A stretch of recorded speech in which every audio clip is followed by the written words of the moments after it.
All right. Welcome. What's up, folks? Welcome to the drum stream once again. It's August 7th. We're live streaming from the drum room here in Los Angeles. It's been a long week and it's time to do our therapy. We're going to do some drumming. We're going to talk drumming. Just going to do some improvisation and post those comments, post those questions, and we'll talk about drumming. That's how this works. Pretty straightforward. All right, let's get to it. My name's Steve Holmes. Thanks for hanging out. Let's do some drumming. If there's some technical issues, sound and picture, whatever, let me know.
All right.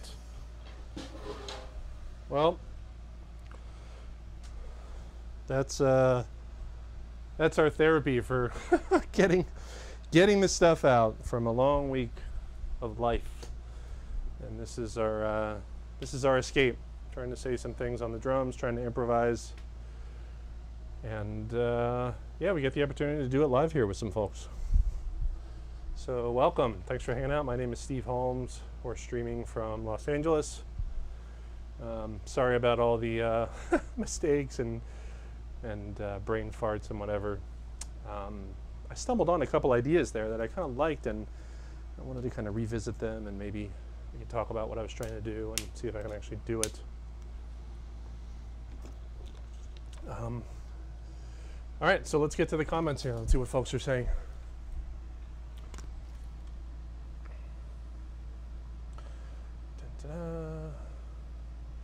Got some nice compliments. Thank you very much. Let's see, very inspirational stuff. Thank you very much, Richard, Hanson, Steve. Got some Vader 5Bs. They're great. Thanks for the tip. Oh man, yeah, I'm not a Vader endorsee, but I love these sticks, man. These Vader 5Bs, they just feel so good. I need to get back in touch with them. I had a guy over there I was corresponding with. His name was Chad, and I never we never, finished the whatever we were gonna do. But man, Chad, I'm gonna get in touch, and I got people buying your sticks because of me. So let's work something out, buddy. I love your sticks.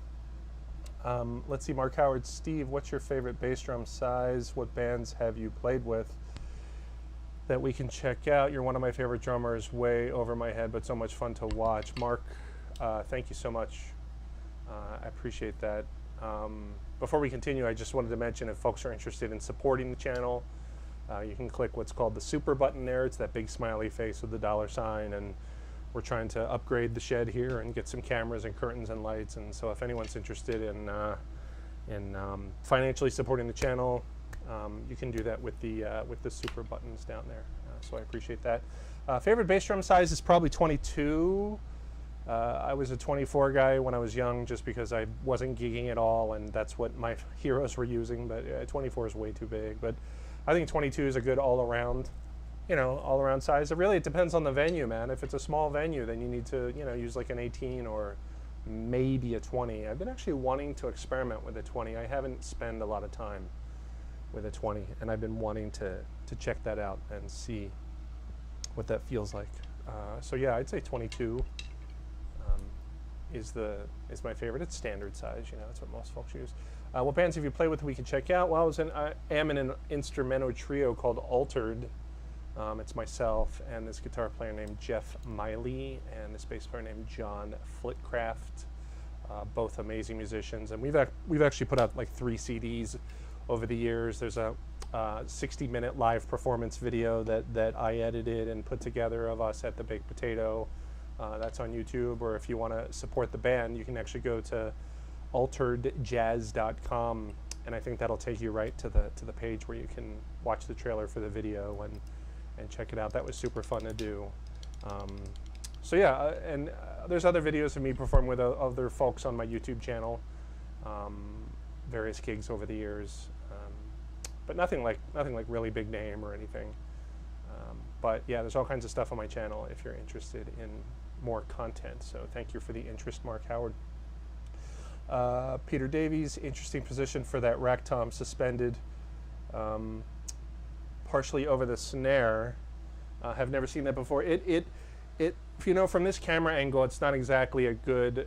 It may not be as unconventional as you think. It's because my bass drum is a little angled, to the right, and this rack tom is actually it's shaking a little bit more than I would like. I think I gotta pull down those spikes at the bottom of my anchors or look into it, but whatever. Yeah, it's not terribly overhanging over the bass drum. I'd pick up the laptop and show you a different angle, but there's all kinds of cords plugged into it, and I'm afraid that they would become unplugged, and that would be bad. So yeah, hey Steve, love the Azuka crash with your signature GOOZSH, says Will P. Yeah, the GOOZSH is the term we use here on the channel when we talk about using the floor tom and a cymbal together, GOOZSH. You know, I just love how that sounds. And this cymbal here, it's a Zildjian Azuka. I'll just show it really quick. It's kind of like a China, but not. It's not as abrasive as a China. That's what I like to say. This is the Azuka. It actually has some sizzles in it. It's a 15. And yeah, this thing is a great cymbal. It serves the purpose of an effects cymbal, but it also like a crash, and you can finesse it and whatever, and do the GOOZSH, which sounds like this.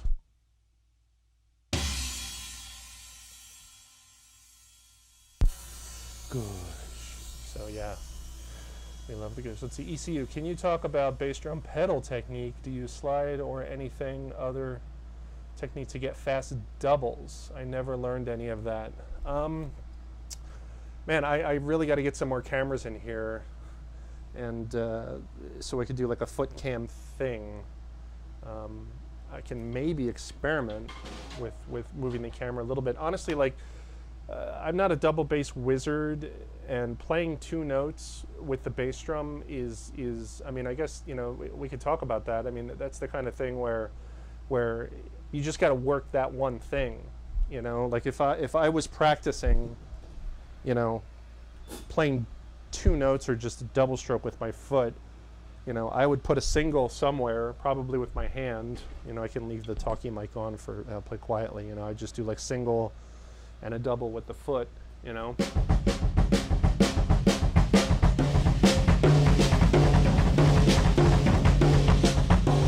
I play heel up.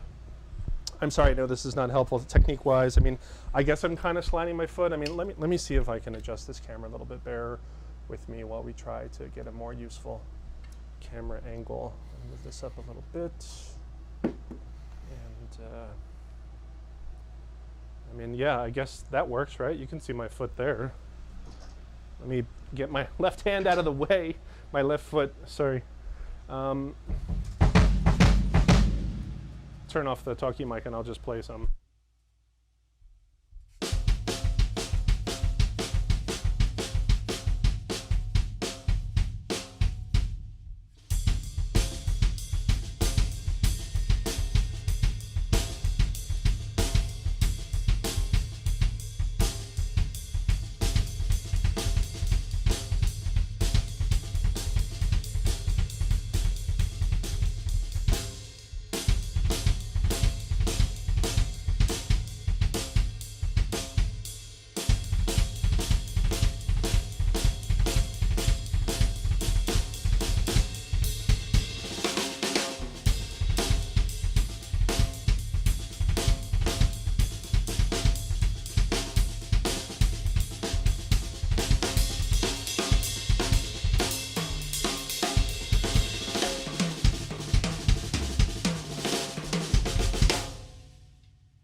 Sorry, yeah, there's our version of the foot cam. I hope that's helpful to some degree.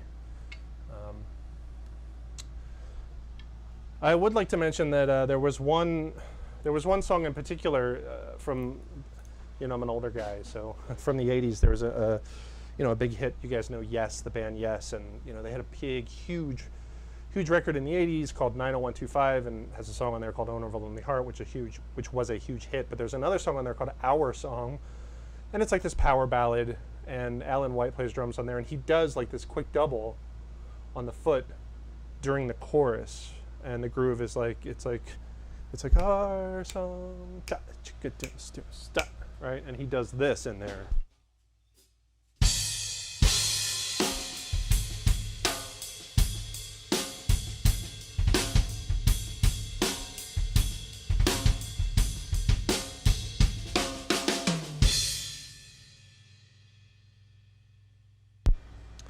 You know, so there's a cool like boom, boom kind of thing, and I remember this instant I heard that. I was raking leaves, actually. I was a young kid in New Jersey, and being like, "Whoa, that's pretty cool!" And I immediately went and kind of attacked that until I could do it.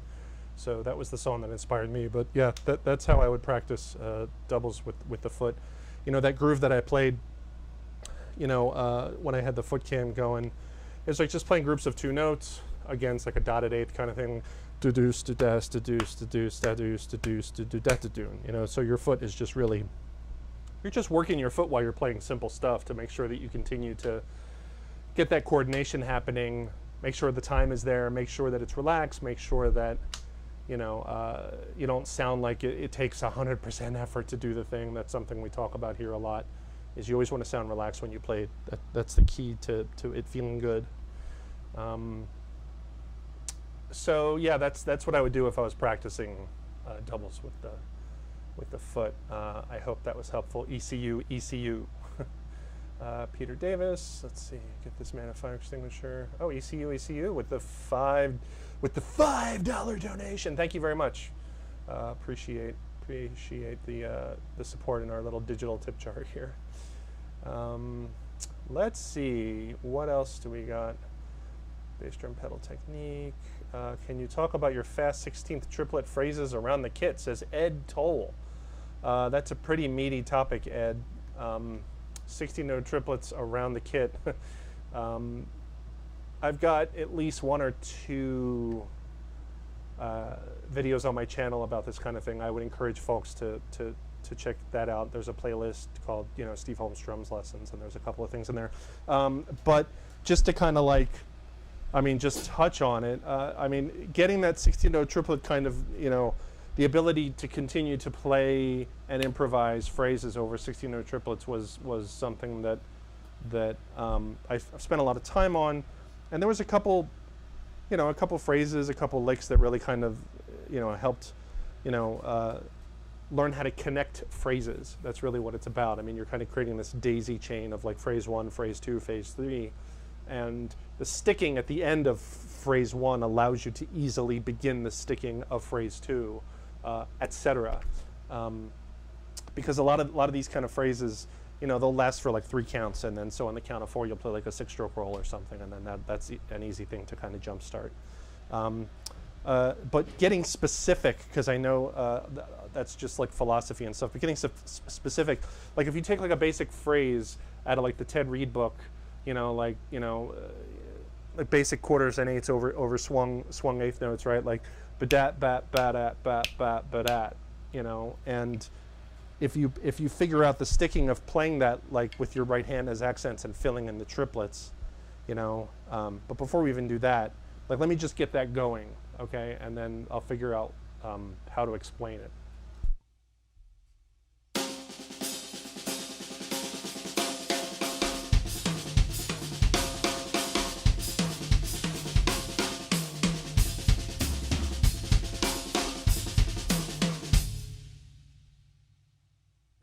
Right, so towards the end there, we're just playing triplets, and I'm playing eighth notes with my right hand, and my left hand is filling in those, the 2 notes, and then you put that around the kit, and you start replacing like your right hand with your right foot, and then once you get comfortable doing that, like you do it on the downbeat, and then you do it on the upbeat, right? So let's try that, okay?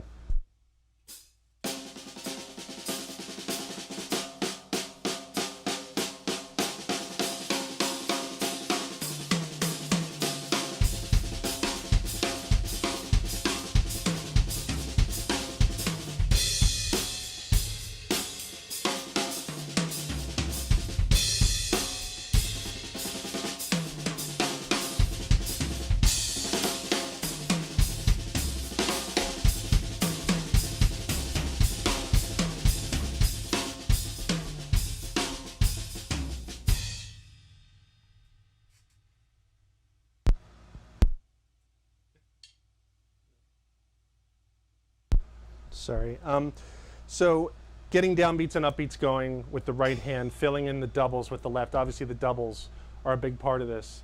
You got to have clean doubles to do this. So once you get the basics of like downbeats and upbeats, like pick one phrase, right? Like this is the phrase I demonstrated in my video.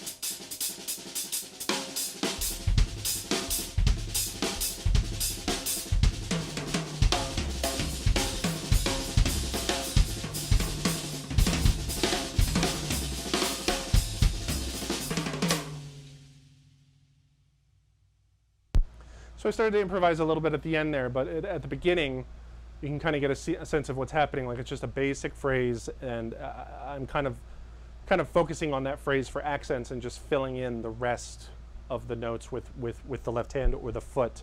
And if you're having trouble getting started, then write this stuff out. Like write out a bar 4/4, write out like all the 16th note triplets, right? There's 6 per quarter note, and then figure out which notes are the accents. And then you see the notes that are left that require you to fill in, and you can just, it's never going to be more than 2 or 3 notes, mostly it'll be 2. But really, like the advanced stuff, like the kind of advanced, like, fusion-y kind of phrasing that I a lot of guys were doing, and like people had no idea what it was, and a lot of that stuff is just like, it's those upbeats. You're accenting upbeats with 16-note triplets, and you're playing a lot of them like with your foot and your hand, like between your floor tom and your foot. Like Vinnie does that all over the place.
Right, so that's some of that stuff, and when you slow it down, you can hear that it's just upbeats, and you just have to find a sticking that you like to kind of jump start those upbeats. It's probably useful if I try to find out what that sticking is, so I can tell you. I'm just kind of in my head, I'm thinking like da-das, doos, doos, doos, doos, doos, doos, da-das, doos, doos. But that first like ba-da, it's like right, left, right? That's what I'm doing, and then I'm jump starting the triplets after that, right? So I'm thinking like,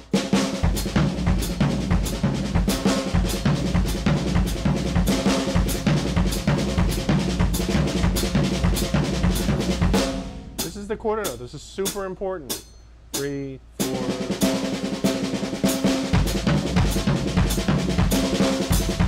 Playing downbeat, switching upbeat. Right, and it takes a fair bit of coordination to be able to improvise with that and keep this going. For me, it's super important. Keep that hi-hat chicken with your left foot, because that kind of validates what you're doing. I think it's good to provide a quarter note that folks can hear. And by folks, I mean people in the audience, but also like other musicians, because you start playing this stuff and people are just going to get lost in the notes. They're not going to necessarily hear the time because it's super busy. But having said that, it's kind of on you to spell out the time. And so, make sure the accents are like, on the grid. Make sure you're spelling out where the time is when you do this stuff, and it's not just busyness without any kind of, musical indicator of, phrasing or time or that kind of thing.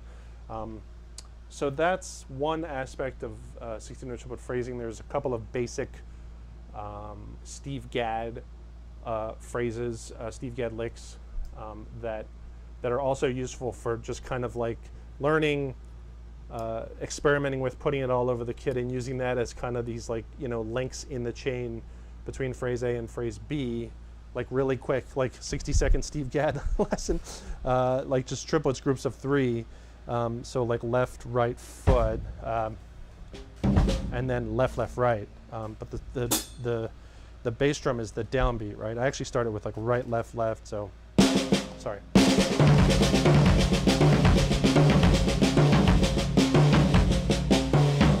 Left, left, right foot. Left, left, right foot. Left, left, right foot. Okay, but to the quarter note, it's this.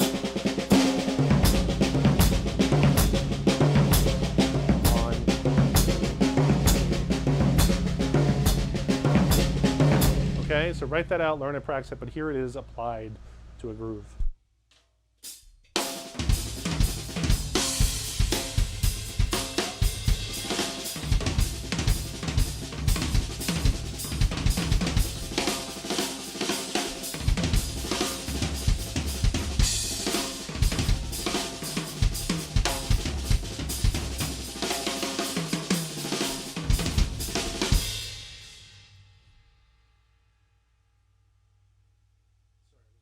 Okay, there we go.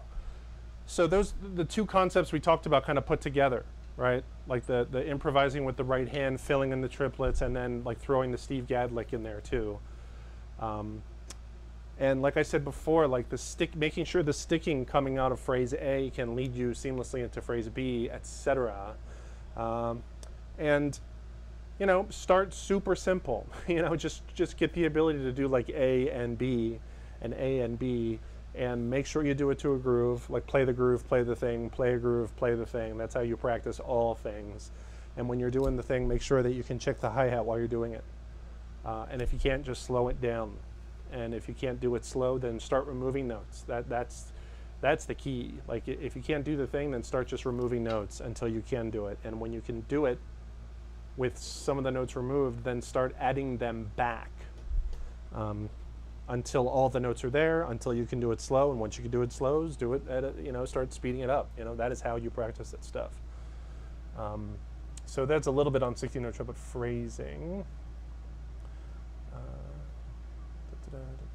Hey, Steve. So that was for Ed Toll. Jeff Blevins. There's a lot of drummers on YouTube. None of them matches the feel you bring. Phenomenal dude. Let's talk about sniping noobs. Jeff Blevins. Thanks for the compliment, Jeff.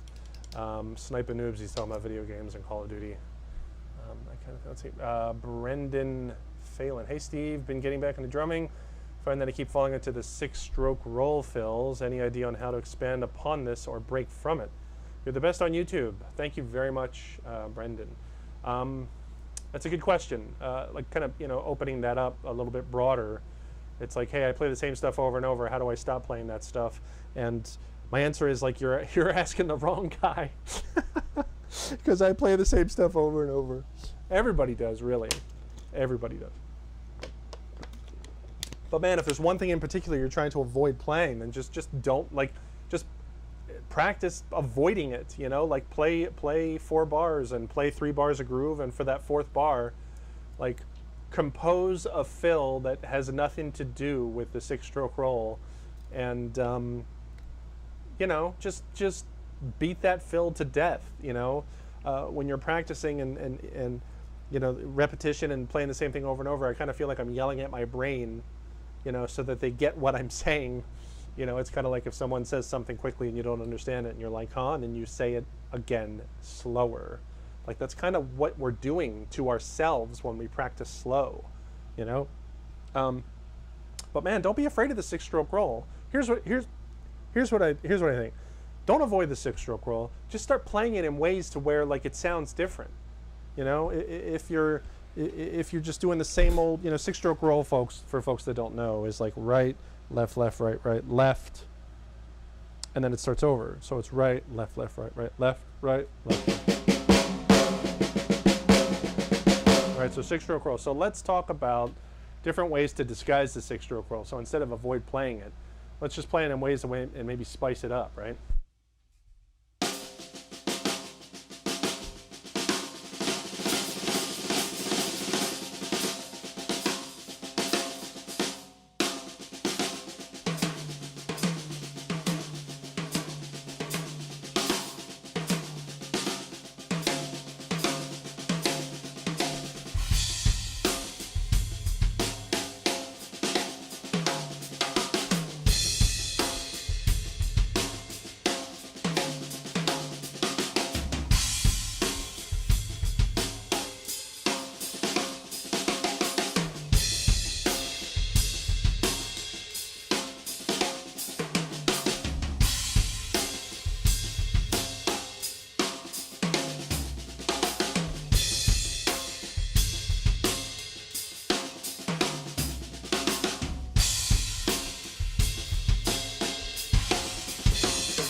That's actually worth talking about. That's one of my favorite like disguises. Everything I just played was like 6-stroke roll.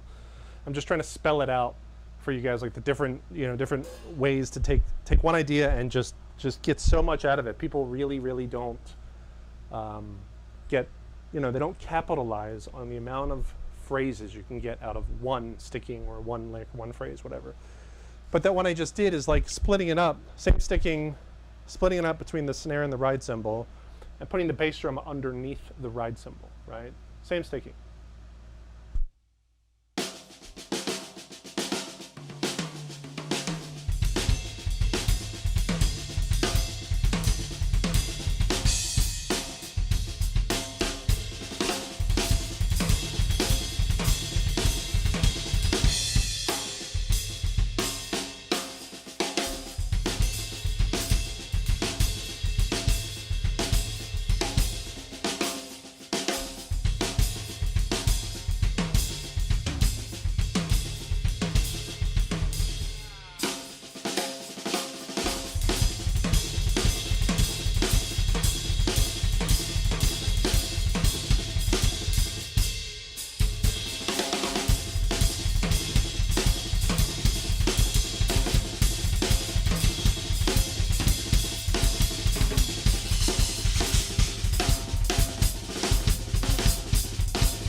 So there's some experimenting with that.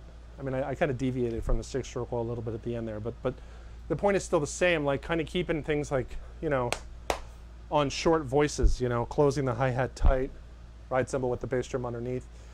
And again, like da sticka da da sticka da da sticka da da sticka da da sticka da da, like that's what I'm thinking. And you can kind of make little grooves out of that stuff. So there's some examples of taking the 6-stroke roll and spicing it up. Don't avoid the 6-stroke roll. Don't hide from it. 6-stroke roll is amazing. Embrace it. Harness the power of the 6-stroke roll. Okay.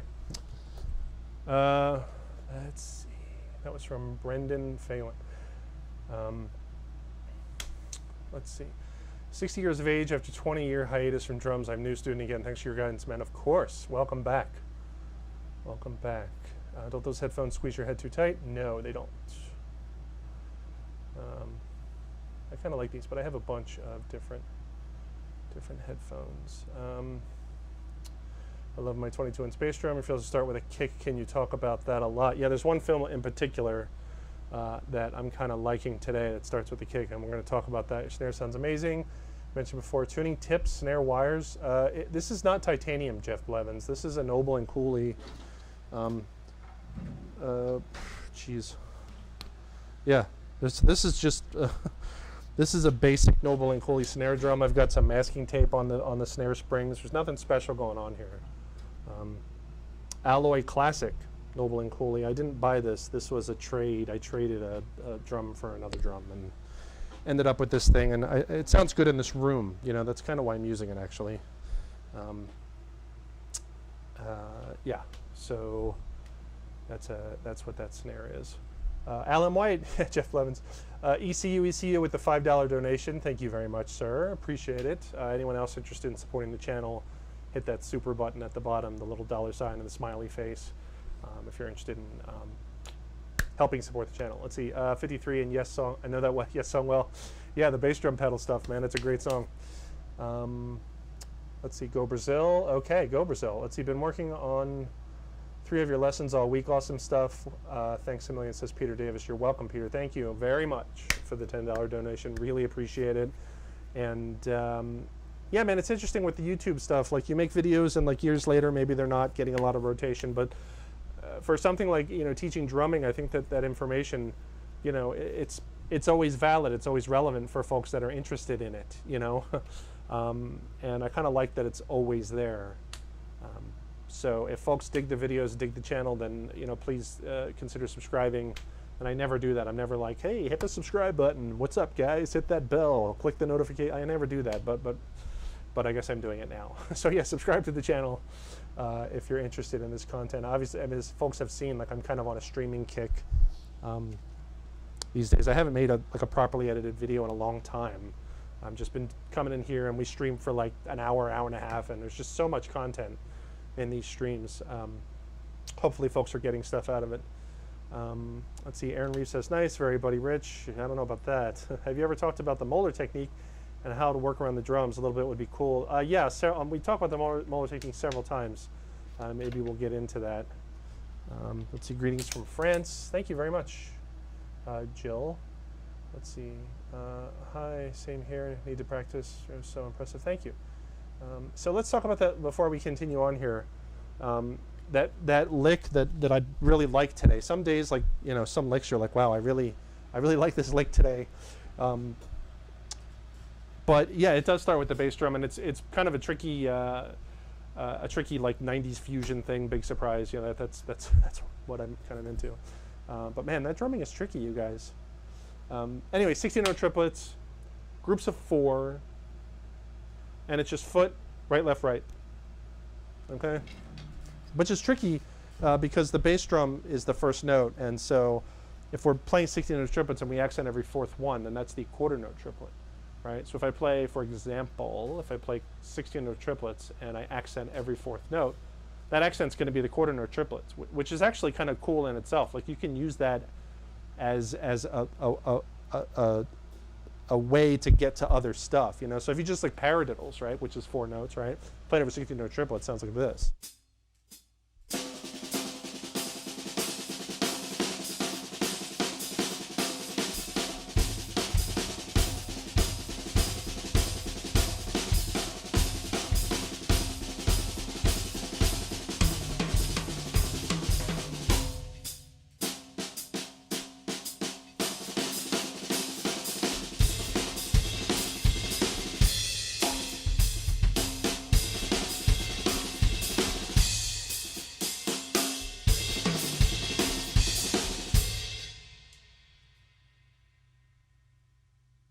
So that's what that sounds like. You want to internalize like what those accents sound like over the quarter note, you know, that kind of thing. You want to be able to sing it, you know, in whatever corny way you want. But the lick that starts with the bass drum is the same, like it's groups of 4, but it's foot, right, left, right. But it's like right, left, right. So like tom-tom snare. With the foot in front. So let's do that. I'll do it slow and break it down.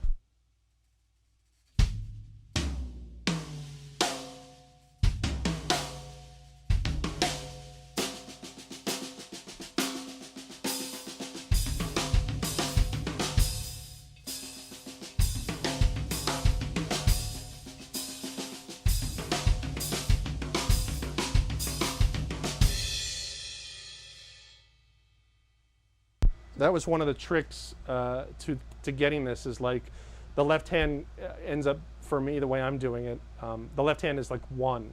It's the crash at the end, because that's something I got to pay attention to. Is like, you know, this phrase has like tricky sticking. So what's my 1 at the end of it? And because of the last stroke is with the right, that means the next one's got to be with the left, right?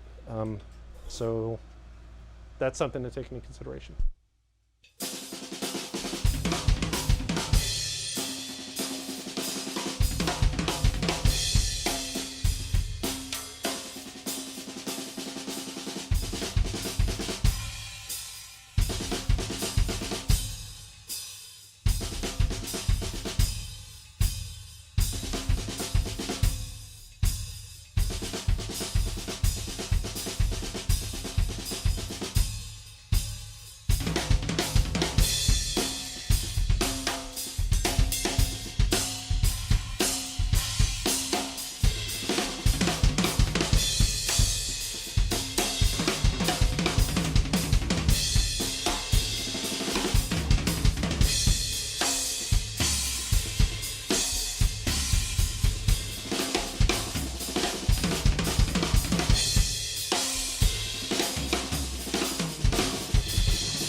So that's that lick, and I noticed earlier today, I've been playing that lick for a little while.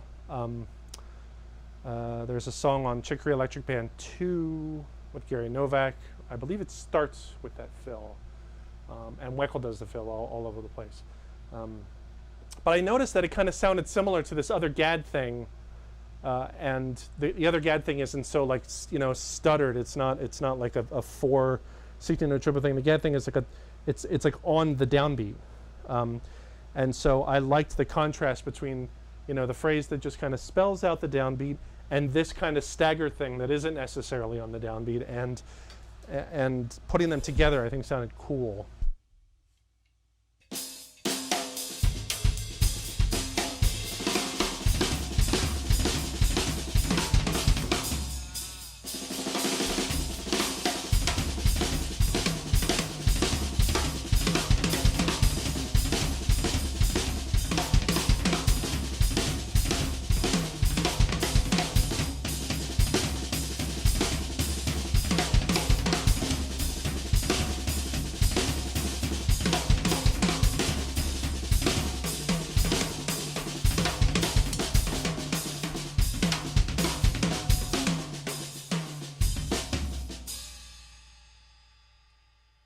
So let me spell it. That's the other Gadd phrase I was going to mention too. That's the second one. The bass drum is the quarter note, and it's foot, right, left, and then right, left, left. I've got a whole other video on this lick, actually, that you should check out. But if you want more in-depth analysis of it, but check out that video. But for now, just really quick, it's like foot, right, left, and then right, left, left. That's like the other Gadd lick that I like. But when you put it on different drums, man, it really sounds cool.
So stitching the stuff together, right? We talked about 2 like Gadd phrases, the 6-stroke roll. We talked about like improvising basic accents with the right hand. This all ties together to that initial question of like 16-note triplets. I mean, there's a lot of stuff there. You can take those 3 concepts and just practice them and just turn on the flow, you know? That stuff is super cool. But that's what that lick is. That was the initial question, is like, hey, you know, what's the one that starts with the bass drum? That's it. Foot, right, left, right. And all that was 16-note triplets. Let's see, just no mistakes, just great stuff. Love the way you make it up on the fly. Thank you, Rich P. Let's see, Adam Wilson, how are you playing the hi-hat?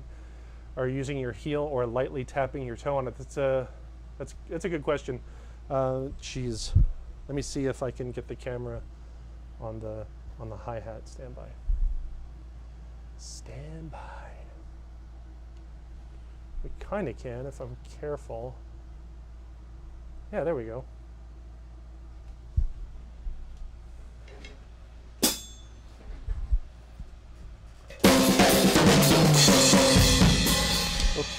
to turn off the talkie mic, sorry.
Sorry, I'm not used to having like the foot, the foot cam going.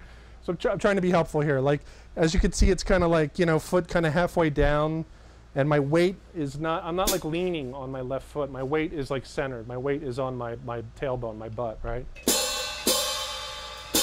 So it's just kind of a tap. Kind of a tap of the foot.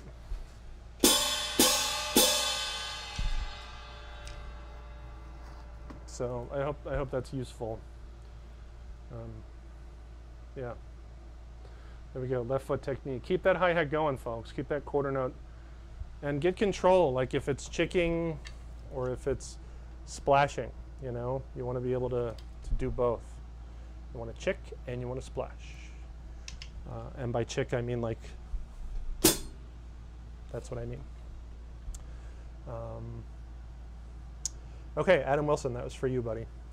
How can I make something feel good? The same way we make anything else feel good. Practice it until it sounds like you have command over it and you can do it relaxed. That's how you do it. Okay, Jeff Blevins with the $20 donation. Thank you very much. Really appreciate it. Oh man. We got, let's see, we get some riffraff in here. Look at this. Friggin' people talking about the next Radian tutorial. Radian is like video game stuff. This is a music stream, no video game talk here. Tim's Heart available from Canada. Oh, I guess that's possible. I don't know what to say in that case. steveholmes@gmail.com, PayPal maybe, if someone wants to donate and they can't through YouTube. steveholmes@gmail.com on PayPal or Venmo actually, if someone wants to contribute that way. I really appreciate it.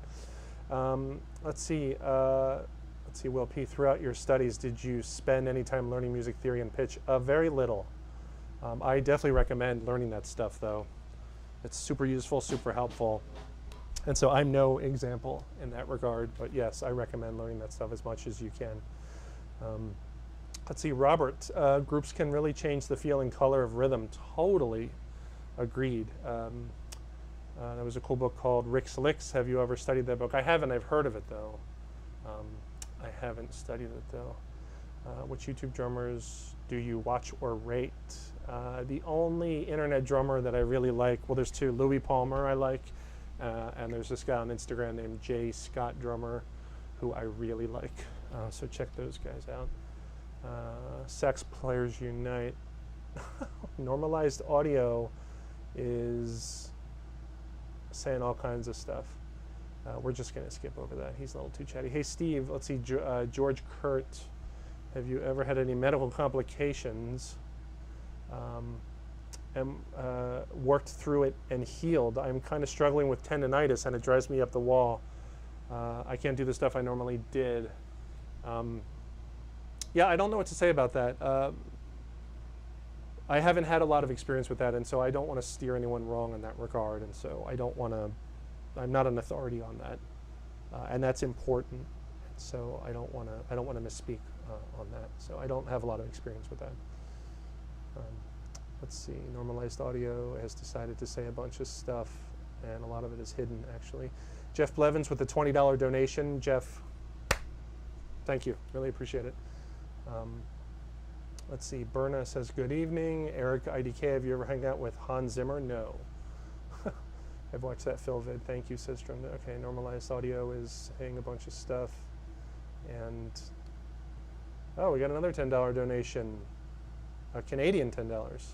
Says, one ID, have you ever talked about the Moeller Technique? Oh, I see. Okay, well, with the donation, let's dive in. Seems tips from Canada are permitted. Okay, I had Vivian Pitt. Okay. So let's talk about the Moeller Technique. We've talked about that before on past streams, but let's see, we made a donation, so let's talk about the Moeller Technique. The thing that I like about the Moeller Technique, and it's funny because I watched the video the last time we talked about this, and there was something I was like, oh man, I should have mentioned that, and I didn't. Oh yes, yes. It was the fact that like with the Moeller Technique, like you do your initial stroke, and then you kind of bring your hand up, and it allows you to play several strokes in succession. And the reason why that is because it gives your hand a chance to reset during the upstroke. Except that while you're doing the upstroke, you're still hitting the drum, right? So if I do like one downstroke, let's see, and then while I'm bringing my hand up, I hit the drum again. Right? And during that upstroke, it's kind of resetting the process.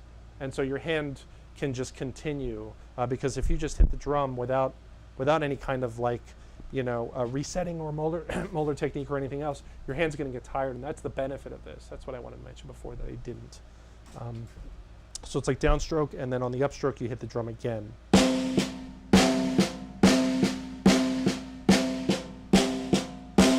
Right? And so you just kind of get used to that at different tempos, and then once you get used to groups of 2, you do like groups of 3, right? So I'll demonstrate that without the talkie mic on.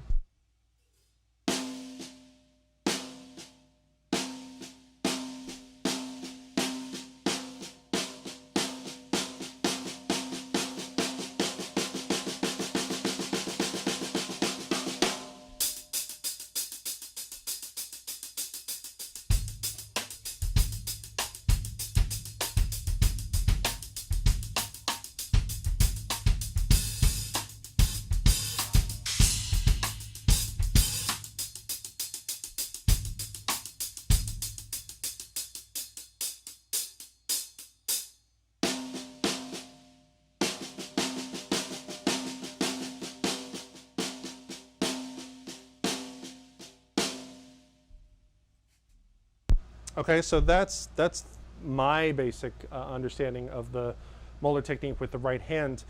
If you play match grip, then just work on the left hand in the exact same way that I just described for the right hand. But for folks that play traditional grip, it's a little different. And my traditional grip Moeller isn't actually amazing. It could use some improvement, but for our purposes here, I'll just kind of mention like what I like to do. It's basically like the initial stroke, like we said before. And then the kind of reset strokes or the inner strokes, the hand kind of comes in a little bit for me. So it's like.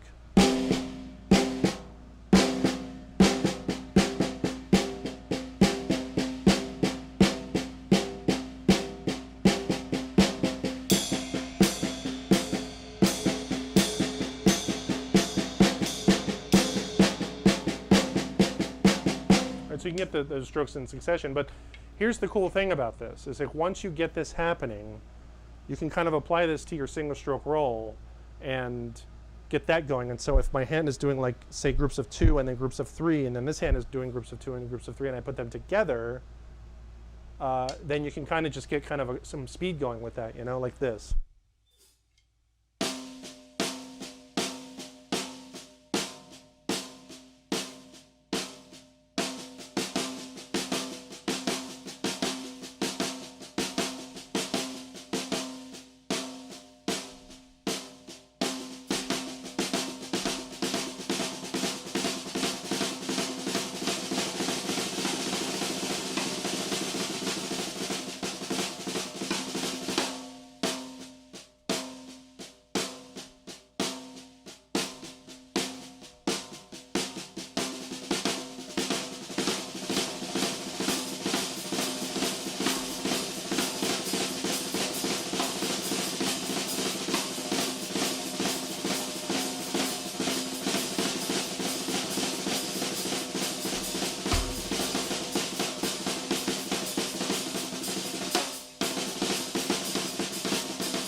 Sorry, I was a little sloppy at the end there, but the point remains whether I can do it or not. It's like improvising with accents over like 16-note triplets and, you know, using groups of 2 and groups of 3, which chances are you're going to do anyway. It's just that you're kind of using the Moeller technique to do that, you know. The tricky part is kind of putting this around the kit, which I don't really do a whole lot, to be honest. Like, I'm not using, you know, the thing that I just demonstrated, like when I'm flying around the kit, because when I'm doing like rolls down the kit, it's usually not a whole lot of notes, and so I can just kind of power through like the whole, you know, the groups of 4 here and groups of 4 here. You know, I'm not doing like 8 and you know 8 and 12 on the floor tom. Like, so I don't really need a way to like make sure I can play a ton of notes on the toms like without stopping. I don't have that need, and so I don't really use the Moeller technique when I'm doing like rolls down the toms. But man, for the groove stuff, super useful. Like on the hi-hat, like we talked about, playing the backbeat and ghost notes, because it's all about switching between loud and soft notes, especially when you're kind of into the busy ghost note playing that I am. And you can see sometimes like I'm just playing straight up, just never, like the 16 notes just never stop with my left hand, and that just wouldn't be possible without the Moeller technique, right? So again, it's like stroke and then these kind of inner rolling strokes, and you want to get like this kind of cyclical motion happening, and it allows you to kind of to do the stroke and reset and come back to 1 and reset and come back to 1, kind of like walking, really, you know, because when you walk, you're not taking like a step and stop and another step and stop.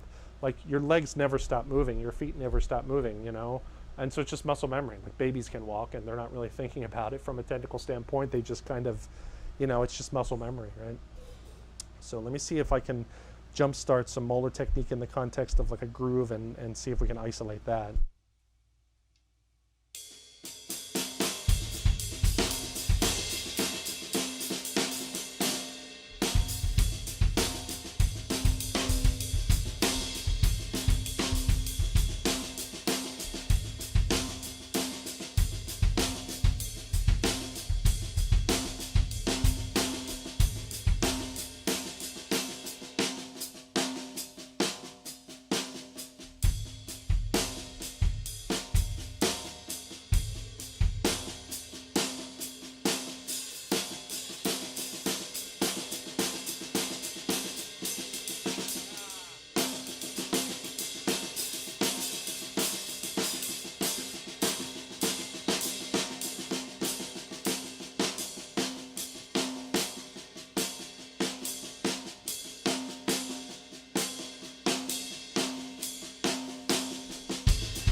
Sorry, I got a little carried away there at the end, but yeah, there you go.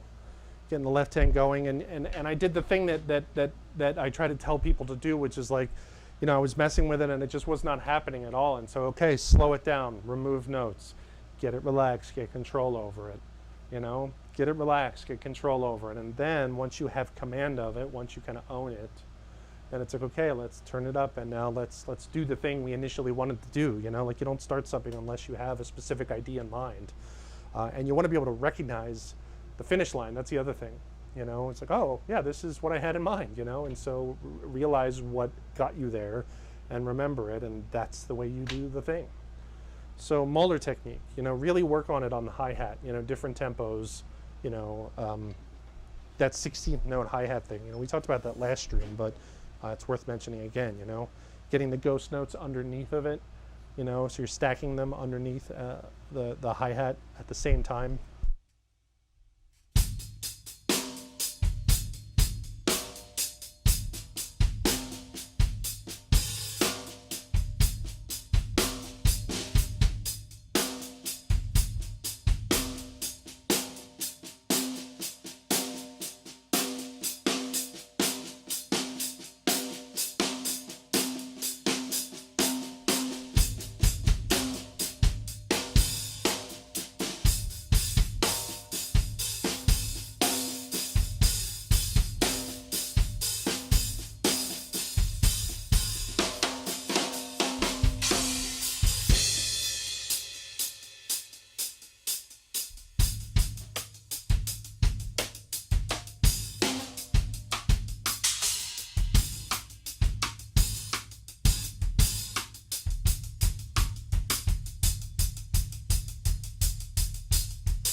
There's my Stuart Copeland wannabe stuff. Okay, so Moeller Technique. I think that should check the box. Okay, so 1 DK, 1 DK, or 1 DK D, 1 DKD. So let's go about Pert stayed on his drum solo. All the world's a stage sound. Yeah, just keep it going, man. Yeah, Neil definitely used the Moeller Technique for the match grip stuff. You know, I kind of wish Neil would have, you know, continued to explore and bring in like more doubles and rudimental drumming, but he kind of mastered that match grip Moeller thing and just kind of stayed there. So yeah, there we go. Let's see, George Kirk, can you talk about the snapping motion for the double strokes? They sound so even and smooth. It says George Kurt, snapping motion for the double strokes. Sure, George, you just got to make sure that both strokes are even volume and just start slow. You know, like doubles are so important. And I don't know if I'm snapping necessarily. I mean, some people talk about like accenting that second note. And I never really, I don't know, I've never been a big fan of that, to be honest. I'm just like the strokes being the same volume, you know, just mama dada, and just try to mix up singles and doubles and just keep them the same volume. And if it's not happening fast, then just do it slow, you know.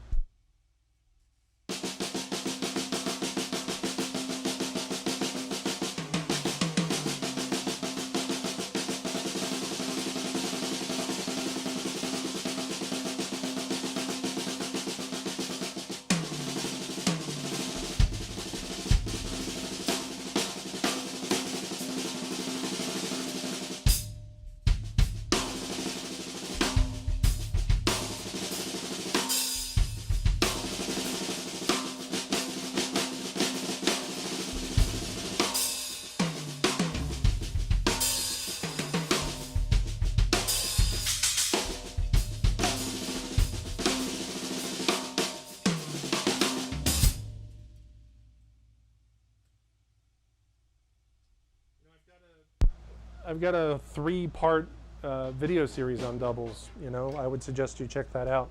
I go really into detail in it. I start really slow, and we talk about the different exercises that I do to kind of develop some cool phrasing with that. So, all right, I think I'm going to call it here. We did 1 hour and 20 minutes.